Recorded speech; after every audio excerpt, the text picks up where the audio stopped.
کہا بھئی تم مقابلے میں آئے ہو نماز پیچھے پڑھتے ہو؟ کہا حضور مقابلہ تو تلواروں سے کر رہے ہیں پر ہمارا دل تو مانتا ہے نا کہ مصطفیٰ کا نواسہ بڑی شان والا ہے۔ حر بن یزید نے 3 نمازیں لشکر سمیت امام حسین کے پیچھے پڑھی ہیں، 3 نمازیں، ظہر عصر اور مغرب۔ پھر امام حسین کے سامنے شرائط پیش کی کہ آپ کو یہاں گھیر لیا گیا ہے، یہاں آپ بیعت کریں گے، یہاں آپ جنگ کریں گے، 2 ہی باتیں۔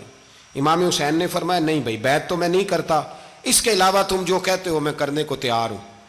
اس نے خط لکھا، عبید اللہ ابن زیاد کو ایک بندہ دوڑایا پیچھے کوفے، چند میل پہ کوفہ تھا، کہا وہ نہیں مان رہے، کیا کرنا ہے؟ تو حسین ابن علی ہے، میں زیادہ دیر انہیں روک بھی نہیں سکتا۔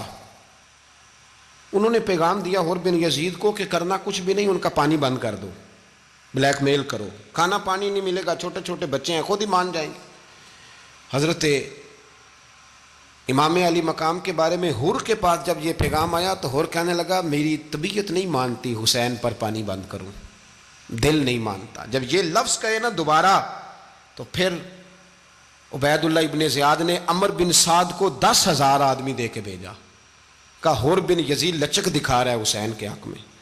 ایک رے کا علاقہ تھا، بڑی وہاں فصل ہوتی تھی، لوگ کوشش کرتے تھے وہاں کا گورنر بننے کی، کوشش کرتے تھے۔ تو عبید اللہ ابن زیاد کہنے لگا تمہیں رے کی گورنری ملے گی، سب سے سرسبز و شاداب علاقہ، تمہیں وہاں کا گورنر بنایا جائے گا اگر حسین کے خلاف لڑو گے۔ یہ اتنی زبردست ہوتی ہیں گورنریاں کہ گورنریوں کے لیے لوگ نسل رسول کے خلاف بھی نکل آتے ہیں، یہ اتنی تگڑی ہوتی ہیں، اتنی جلدی وفاداریاں بدلتی ہیں۔ امام حسین کو روک لیا گیا، عمر بن سعد نے روک لیا۔ 1 محرم کو امام آئے، 7 محرم تا روکا گیا، 7 محرم کو پانی بند کر دیا۔ جانور پانی پیتے تھے، گھوڑے پیتے تھے، کتے پیتے تھے، لیکن مصطفیٰ کے گھرانے کو پانی پینے کی اجازت 3 دن تک پانی بند رہا۔ 9 محرم کو عمر بن سعد نے اور لوگ بلائے۔ شمر ایک بڑا سخت آدمی تھا، سنگ دل بدبخت، جس نے حضرت علی اصغر کے گلے پر تیر مارا تھا، وہ اور لشکر لے کے آیا۔ رات کو کہنے لگا امام حسین رضی اللہ تعالیٰ عنہ سے کہ بس بڑا ہو گیا، یہ 9-10 محرم کی درمیانی رات، یہاں آپ جنگ کریں گے یا آپ بیعت کریں گے، 2 ہی باتیں۔ امام حسین اندر گئے، سیدہ زینب سے مشورہ کیا، باہر آئے، فرمایا بات وہی ہے جو پہلے دن والی ہے۔ او بھائی بچے ساتھ ہو، صحرا کا علاقہ ہو، تپتی ہوئی ریت ہو، اتنے کٹھن اور سخت حالات، چاروں جانب موت ہی موت، دور دور تک اپنوں کا نام و نشان کوئی نہیں، اور اکیلے فیصلہ کرنے والے امام حسین، باقی سارے بچے ہیں یا عورتیں، سارے بڑے اکیلے۔ امام حسین رضی اللہ تعالیٰ عنہ نے فرمایا بھائی بیعت تو میں نہیں کرتا، باقی جو تمہارا پروگرام ہے۔ شمر اور ابن سعد کہنے لگے پھر جنگ کے لیے تیار ہو جائیں۔ کیا انداز ہے امام حسین کا، فرمانے لگے کل جنگ کروں گا، مجھے پتا تو ہے جنگ کا نتیجہ کیا نکلنا ہے، 1 رات مجھے دے دو تاکہ میں کھل کے اپنے رب کی عبادت تو کر لوں۔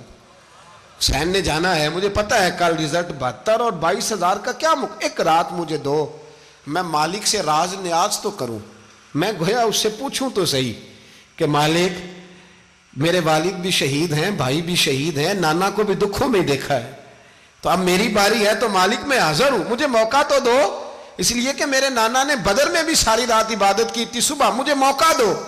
اور دنیا کا اصول ہے جب کوئی موقع مانگتا ہے تو دیا جاتا ہے۔ یہ دونوں کہنے لگے کوئی موقع نہیں۔ حر بن یزید پیچھے سے بولا، کہنے لگا نہیں بدتمیزی نہ کرو، حسین کو موقع دو، تمہیں دینا پڑے گا۔ موقع دیا۔ حر بن یزید نے پھر منت کی، کہا حضور آپ مہربانی کریں مان جائیں۔ فرمایا ماننے والا کھاتا کوئی نہیں۔ فرمایا ماننے والا کھاتا، بولیے ماننے والا کھاتا، یہ بڑا مشکل کام ہے بھائی۔ ضمیر کا سودا اب تو عام ہو گیا، بازار لگتے ہیں، ریٹ لگتے ہیں، اپنی اپنی چاہتوں پہ لوگوں نے اپنے اپنے انداز سجائے ہوئے ہیں۔ کوئی آدمی بس اچھے طریقے سے نام لے لے تو بس ہم اس کے پیچھے چل جاتے ہیں۔ اب تو عام ہو گیا یہ معاملہ۔ امام حسین نے فرمایا ہو ہی نہیں سکتا، ممکن ہی نہیں ہے۔ ساری رات عبادت میں گزری، ریاضت میں گزری۔ تہجد کا وقت ہوا تو گھر والوں کو بلایا، فرمایا دیکھنا تمہاری سی کی آواز نہ باہر آئے، خبردار سی کی آواز نہ آئے۔ اور امام زین العابدین سے فرمایا تو بیمار ہے، تو جہاد نہیں کرے گا، لیکن خیال رکھنا پیچھے۔ اور بڑی قیمتی بات بتا رہا ہوں، ہماری بیویاں کسی کے گھر میت ہو جائے تو 4 دن بخار نہیں اترتا، امام علی مقام نے سیدہ زینب سے فرمایا تو بڑی ہے، میری بہن ہے، پیچھے سارے بچے ہیں، جوان ہیں، ان کے حوصلے تیری ذمہ داری ہیں۔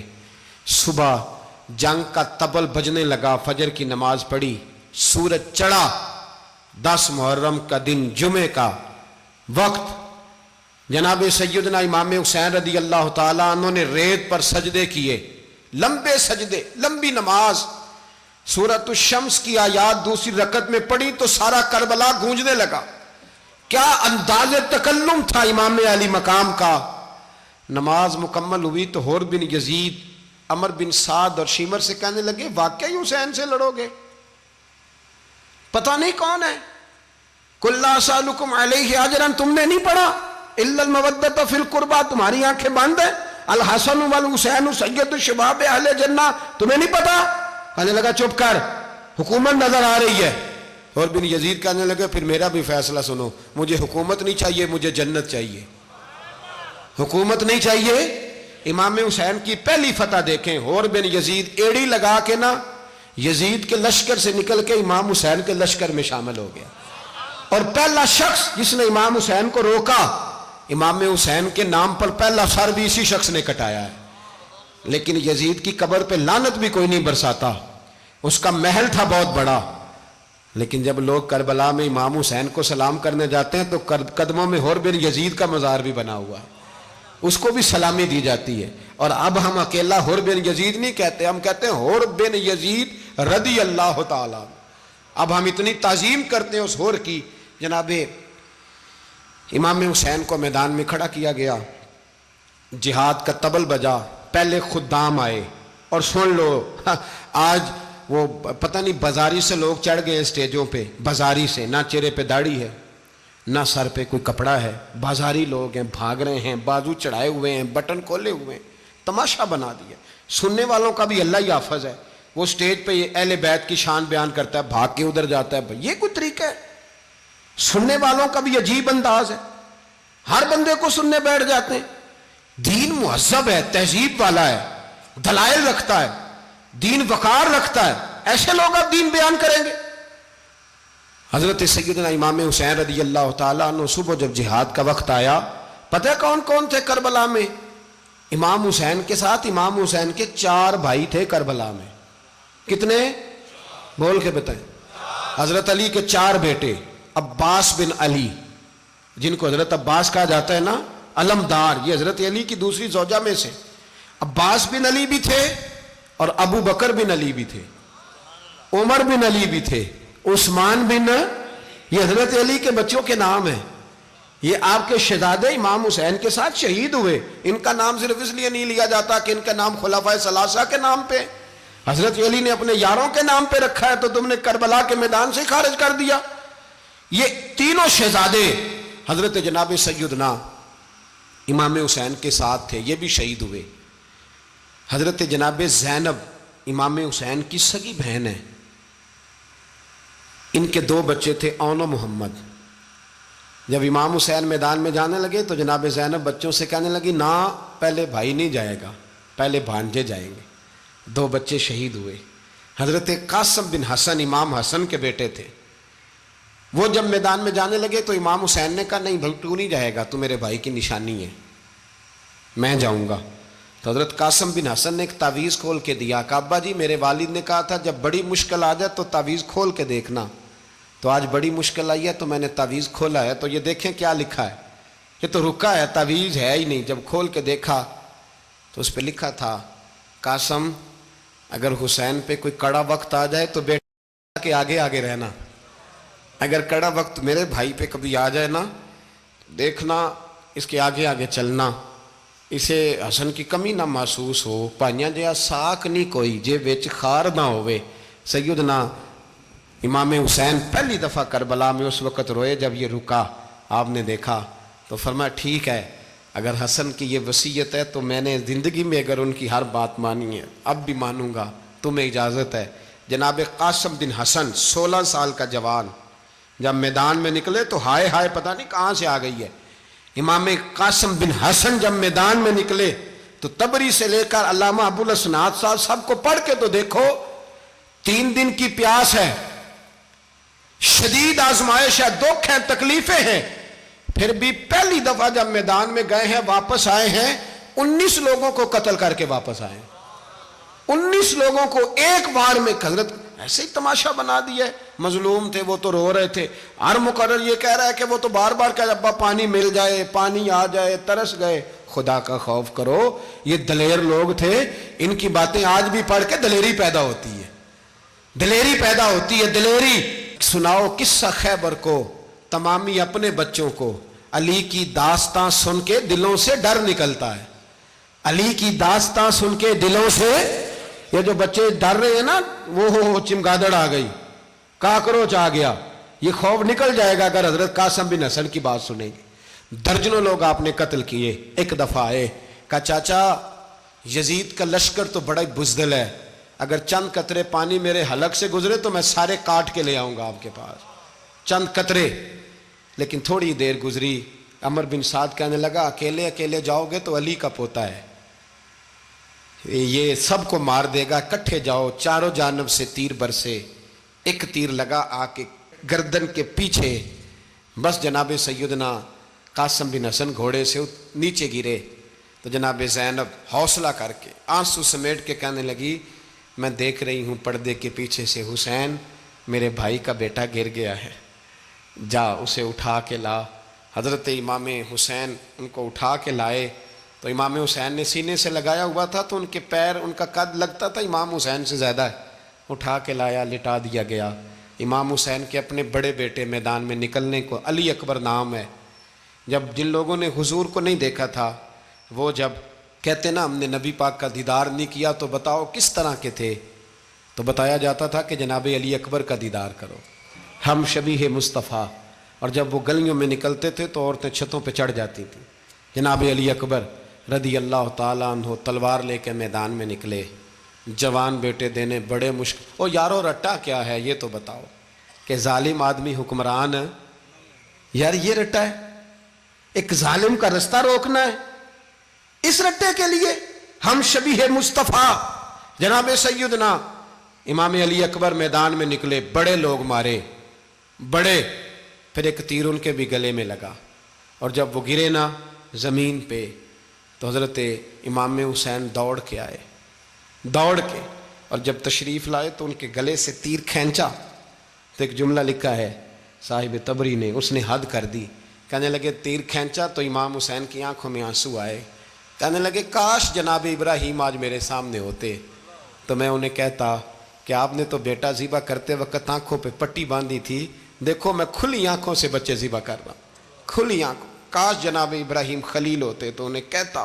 جناب علی اکبر بھی شہید ہوئے۔ حضرت علی اصغر کو تو اچانک اٹھایا تھا امام حسین، باہر نکلے تو گردن پہ تیر لگا تو 6 مہینے کا بچہ وہ بھی شہید ہوا، خون اچھالا آسمان کی طرف تو کہا مولا دیکھ لے میں نے 6 مہینے والا بھی نہیں بچایا، وہ بھی دے دیا ہے۔ پھر حضرت عباس کو بیٹیوں نے کہا کہ اب نہ، کچھ کہتے ہیں پہلے شہید ہوئے، کچھ نے لکھا بعد میں، کہ اب ہم سے پانی کے بغیر نہیں رہا جاتا، تو جناب عباس پانی کا مشکیزہ لے کے نکلے، باہر نکلے، ایک ہاتھ کٹا، دوسرے پہ مشکیزہ وہ بھی کٹا۔ دیکھ لو میں پس منظر پہ ہوں ابھی تک، میں بتا رہا ہوں کہ جہاد کس کے خلاف تھا؟ ظالم حکمران کے خلاف، ظالم کافر کے خلاف نہیں، مشرک کے خلاف نہیں۔ حضرت امام حسین رضی اللہ تعالیٰ عنہ نے ہر جگہ ایک ہی بات کی کہ یزید شرابی ہے تو بچے کٹوا دوں گا، شرابی کو ووٹ۔ یہ ایک نہیں، ہر کتاب میں یہی لکھا، ہر کتاب میں، اور ہر مسلک کی کتاب۔ یزید چونکہ مجرے دیکھتا ہے، رنڈیوں کا ناچ دیکھتا ہے، بچے کٹوا دوں گا، اس کے ہاتھ میں ہاتھ۔ امام حسین نے فرمایا چونکہ اللہ کی حدوں کو توڑتا ہے، حقوق اللہ پامال کرتا ہے، حدود اللہ، بچے کٹوا دوں گا لیکن اس کے ہاتھ میں ہاتھ۔ سارا دن خود مجرا دیکھنا اور 10 محرم کو 2 دیگیں پکا کے حسینی بن جانا، سارا سال خود گند مند کرنا، شرابیوں کے ساتھ رہنا، اور 10 محرم کو 2 آنسو بہا کے یاد رکھنا۔ میں ہمیشہ کہتا ہوں، پھر کہہ رہا ہوں، جس کے موبائل میں گندے گانے ہیں، گند دیکھتا ہے، شرابی کبابی کا سپورٹر ہے، ووٹر ہے، یا مجرے دیکھتا ہے آتا جاتا ہے، وہ یاد رکھے قیامت میں امام حسین کا ہاتھ ہوگا، اس کا گریبان ہوگا، ہم سے نہ رقم ہوں گے قصیدے یزید کے، ہم لوگ تو حسین کے سیرت نگار۔ حضرت عباس کا بازو کٹا، پھر پانی تو بھر لیا تھا، لا نہ سکے، پھر گردن کٹی تو شہید ہوئے۔ بچوں کی بھی شہادت ہوئی، پر جب ان کا لاشا اٹھایا تو امام حسین کہنے لگے مولا اب نہ حسین کی کمر کمزور ہو گئی ہے، اب کمزور ہو، اور بھائی ایک میت ہو جائے تو 4-5 دن تو پوری آنکھیں نہیں کھلتی، کیسا جری خاندان ہے۔ تھوڑی دیر گزری تو امام علی مقام نے پٹکا باندھا، سر پہ دستار باندھی، مولا علی کی تلوار پکڑی، نبی پاک کا امامہ باندھا اور گھوڑے پہ سوار ہوئے تو کہنے لگے زینب گھر تیرے حوالے اور میں اللہ کے حوالے، گھر تیرے حوالے اور میں، اور پھر امام حسین نکلے، امام علی مقام نکلے۔ راوی کہتے ہیں کہ یہ جلوہ پہلے بھی بڑے سونے تھے، پر آج جو رنگ دیکھا وہ کبھی نہیں دیکھا۔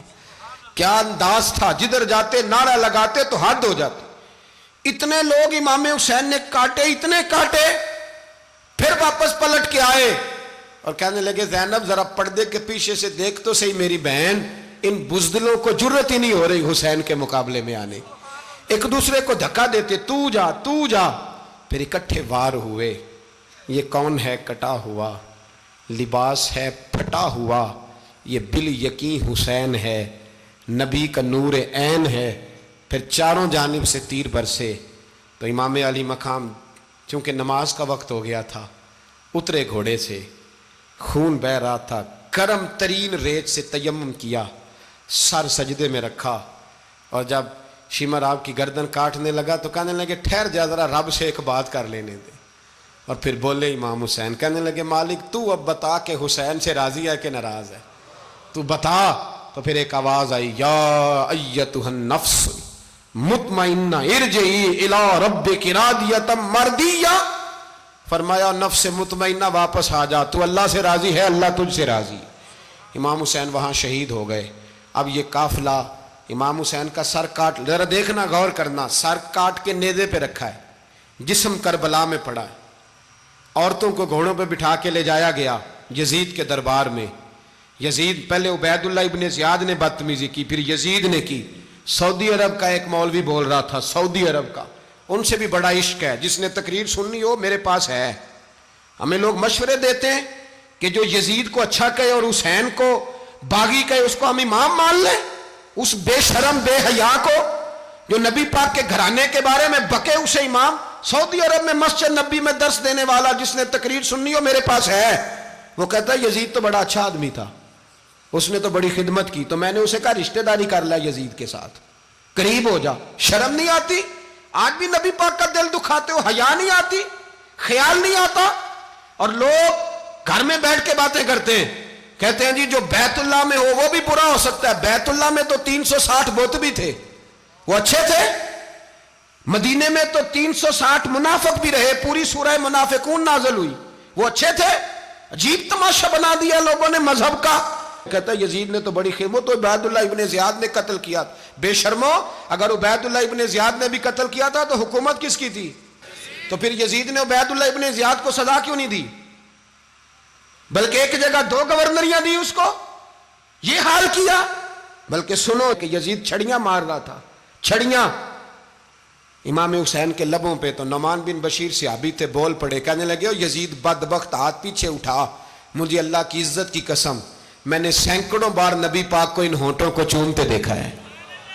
حضرت جناب زینب عورتوں کے مجمع میں پیچھے ہو کے بیٹھی ہیں، یزید کے پاس جب پہنچا لشکر تو یزید کہنے لگا دیکھو اللہ نے مجھے عزت دی اور میرے مخالفوں کا کیا حال ہوا۔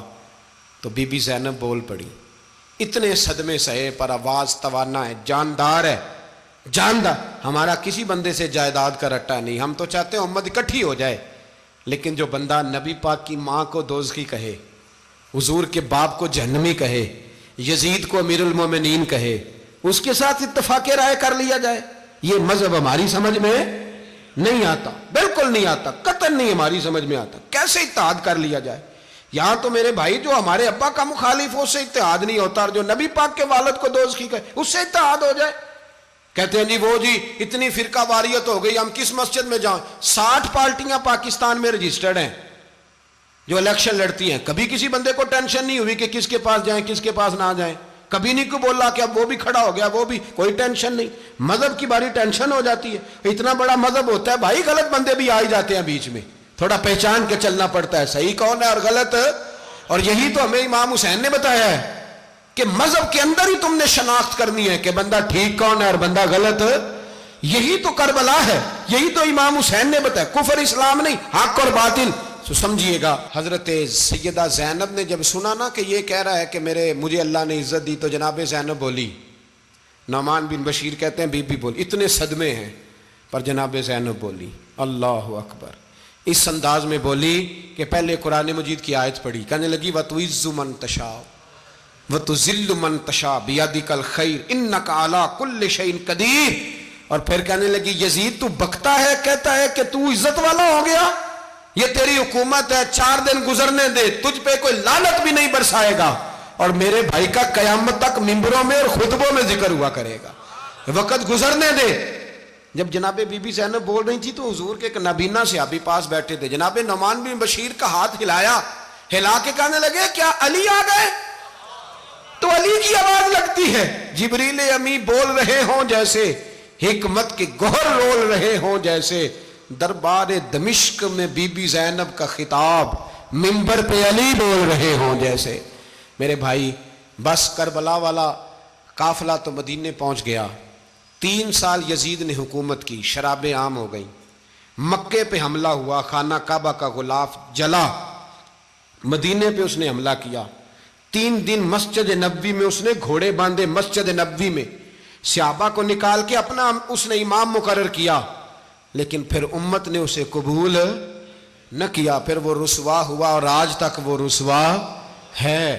لیکن امام حسین کا نام کل بھی زندہ تھا اور آج بھی. درس یہ ہے، پیغام یہ ہے، پیغام یہ ہے.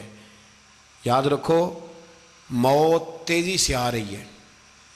ہمارے ساتھ والے دائیں بائیں والے سب چلے گئے. اسی طرح نمبر لگے گا، ایک دن اعلان ہوگا. ضمیر کے قیدی بن کے زندگی نہ گزارو، بالکل نہ گزارو. یہ تھوڑی سی زندگی ہے دنیا سجن المومن. حق بات کرو، حق پہ ڈٹنا سیکھو، دین سمجھو. خبردار رسول پاک صلی اللہ علیہ وسلم کے دین میں ظالم، جابر، فاسق، فاجر کی کوئی گنجائش قطعاً نہیں ہے. اپنے آپ کو سمیٹو، اپنے آپ کو سنبھالو، دین میں اپنا کردار ادا کرنے کی کوشش کرو. دین طلب کرتا ہے ہم سے کہ ہم نے دین کو کیا دیا ہے. امام حسین نے سارا گھرانہ دین کے لیے دے دیا. ہمارا جو بچہ کسی کام کا نہیں رہتا اسے مدرسے داخل کراتے ہیں. ہم نے دین اتنا کمزور کر دیا ہے کہ عالم اگر شور نہ کریں، زور نہ کریں، گھٹن والا ماحول ہو گیا. مذہب کی پوزیشن کمزور کر دی. اب جہاں تک اس بات کا تعلق ہے جی فرقے ہو گئے، تو میرے بھائی یہ کوئی اتنی خطرناک بات، یہ کوئی اتنا مشکل معاملہ نہیں ہے. یہ تو امام حسین نے بتا دیا تھا کہ یزید کے طور پر ایک غلط فرقہ کھڑا ہو گیا ہے، لہذا اس کا مقابلہ کرنا ہے. اس میں کوئی بری بات ہے، لیکن ایک سبق ہے بزرگوں کا کہ اگر سچی بات بھی نہیں کرنی تو پھر اس منبر کا حق ادا نہیں ہوتا. جو سچ بولے وہ حسینی ہے، جو ظالم کے سامنے کھڑا ہو جائے وہ حسینی ہے. جو مصلحت کوش ہو، جو کہے ٹائم نہیں، گراؤنڈ ریالٹی نہیں، حالات نہیں، طبیعت نہیں، موقع نہیں، تو ابھی امام حسین کے پیغام کو نہیں سمجھا. میں بہت سارے بزرگوں کا نام اس لیے نہیں لیتا کہ لوگ ایسے نہ کہیں کہ کسی کا نام کیش کرایا جا رہا ہے، لیکن میں نے سارے مناقب پڑھے ہیں. میری لائبریری میں کتابیں ہیں، میں پڑھتا رہتا ہوں، میں سفر میں بھی ساتھ رکھتا ہوں.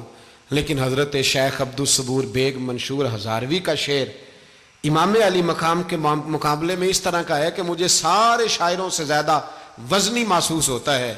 انہوں نے کہا تھا اس شاہ مشرقین کی، اس نور عین کی مطلوب ہے جہاں کو قیادت حسین کی. دیکھیے ذرا حسن. اور ہر سو یزیدیوں کا زمانے میں زور ہے، ایک دو جگہ پہ نہیں، ہر سو یزیدیوں کا زمانے میں زور ہے. منشور آج پھر ہے ضرورت حسین کی، آج پھر ہے ضرورت ہے. آج لوگ حسینی بنے، امام حسین کے نقش قدم پر. وہ کہتے ہیں زور ہو گیا یزیدیوں کا. یہ ہمارے بزرگ ہمیں بتا گئے. مسجد کی طرف توجہ کرو، اپنے بچوں کی نگہبانی کرو. دنیا کی زندگی اتنی مختصر ہے کہ ایک خواب لگے گا جب ہم جائیں گے دنیا، ایک خواب لگے گا. خواب تھا جو کچھ کے دیکھا، جو سنا افسانہ تھا. اہل بیت نبوت کا اسوہ عبادت ہے، ریاضت ہے، پردہ ہے، پرہیزگاری ہے، اس پر توجہ کریں۔ جن کی بچیاں سر نہیں ڈھانپتی وہ 10 محرم کو بے شک دیگ نہ پکایا کریں۔ جو لوگ قرآن شریف پڑھنے کے عادی نہیں وہ بے شک امام علی مقام کا ذکر نہ کریں، اس لیے کہ امام حسین نے سر سجدے میں کٹایا ہے اور تلاوت نیزے کی نوک پہ بھی جاری رکھی ہے۔ دین کے ساتھ اپنے آپ کو جوڑو، دیندار بنو، رسول اللہ کی غلامی اختیار کرو، ورنہ یہ زندگی کچھ ایسا وقت بھی لاتی ہے کہ جب زندگی بوجھ بن جاتی ہے۔